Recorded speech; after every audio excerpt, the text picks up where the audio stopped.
What happens when those mental processes go awry, when damage to the brain interferes with the normal structure of human thought?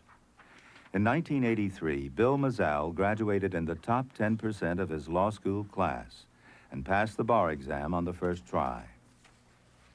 This time I want you to start with the number 101 and count back by sevens. Today, he seems normal, but in 1984, a stroke changed his life. 101, 94, 87, 80, 73, 66, 59, 52, 45, 38, 31. One afternoon in January, I got a phone call from Bill to say something was really wrong. It was an emergency. I needed to come home right away. So I went racing home, and I asked him what had happened, and he told me that he had just been sitting on the couch watching TV when he got this blinding pain in his head and felt very sick and could barely make it to the bedroom to collapse. Turned out to be very bad. Turned out to be an aneurysm. And the aneurysm, as I found out, is a blood vessel that balloons out and starts to bleed, which it did in Bill's head.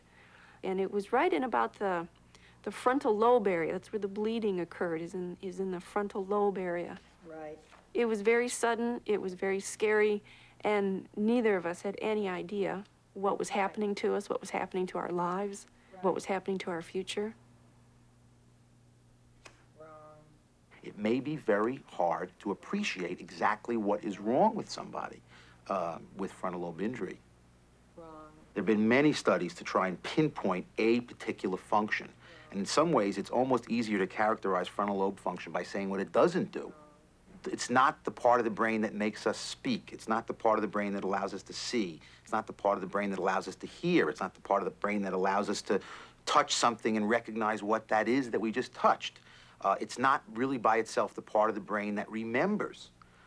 It doesn't seem to be involved in any particularly discrete perceptual, sensory, or so-called motor function. But in spite of that, it seems to have a very critical role in how we use the kind of information that other parts of our brain are dedicated to determining. Before the aneurysm, Bill was very organized. He could plan things sort of automatically. He was very much a planner. He could keep a million details in his head. He had an extremely good memory. He was very outgoing, very self-confident, very take charge kind of a person. Following the aneurysm, like now, Bill is still very intelligent, but he doesn't have the capacity anymore to apply that. Bill retained, after his stroke, all of the knowledge that he had previously, but he lost his ability to problem solve. And in losing his ability to problem solve, which is what lawyering is really all about, he lost his ability to be a functioning lawyer.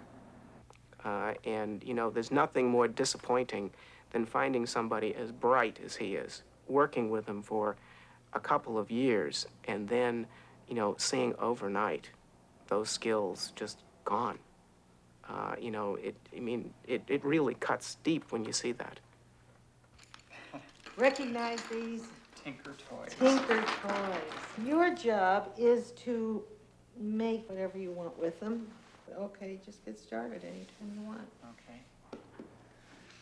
Because frontal lobe injury causes such subtle problems, psychologists like Muriel Lezak have devised clever ways of evaluating the damage.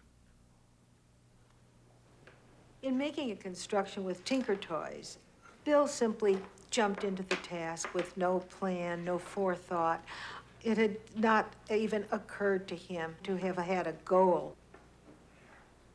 Overall, we're talking about the frontal lobe as an executive brain area that is responsible for integrating information that comes from many different brain systems into a purposeful plan of behavior, anticipating the future, making critical judgments, being able to survey a situation, to juggle ideas, and to choose which idea is most likely to have implications for the future. Did you have any ideas in your head when you started doing it? Not really. I thought, well, no. I was going to make two separate things and sort of join them together, but just any two of these together aren't real sturdy, and so I thought I'd get them together earlier. If thinking is the process of using information to make decisions, then the frontal lobe is crucial for thinking. Without that, without the frontal lobes, we are at the mercy of our environment. We respond to events without reflection. We are unable to plan for our futures. It is this capacity, the ability to plan for the future, that distinguishes us from all other species.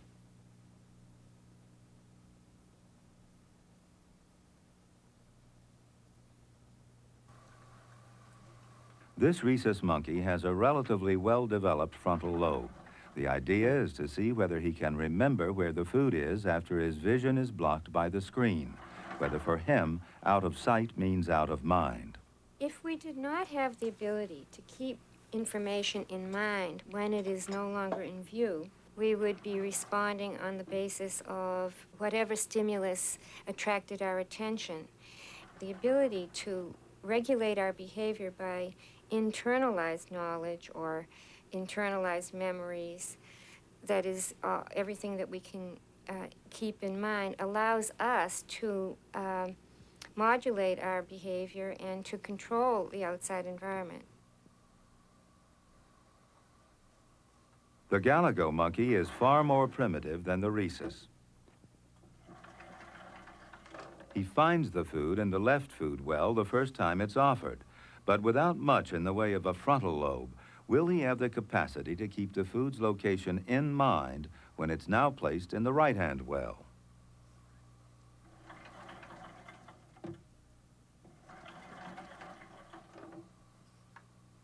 The frontal lobe may be the most highly evolved area of the brain, and it seems to be the last area to develop in children. At 7 months old, Caitlin's brain is still undergoing profound change. Like all children her age, her frontal lobes function more like those of a Galago than a rhesus. Even the slightest distraction causes her to lose track of the food. It will be years before her frontal lobes are functioning at an adult level. Which one you want? Of course, when we say that the frontal lobe is crucial for thinking, we do not mean that the frontal lobe carries out this process independently of other structures in the brain. It carries out these processes through its connections with other centers, through its connections with the sensory centers, where information from the outside world is formed, and with the memory centers, where information is stored, and with the motor centers, where the final decision to act is taken. To think, then, is to activate an entire network of nerve cells that link areas throughout the brain.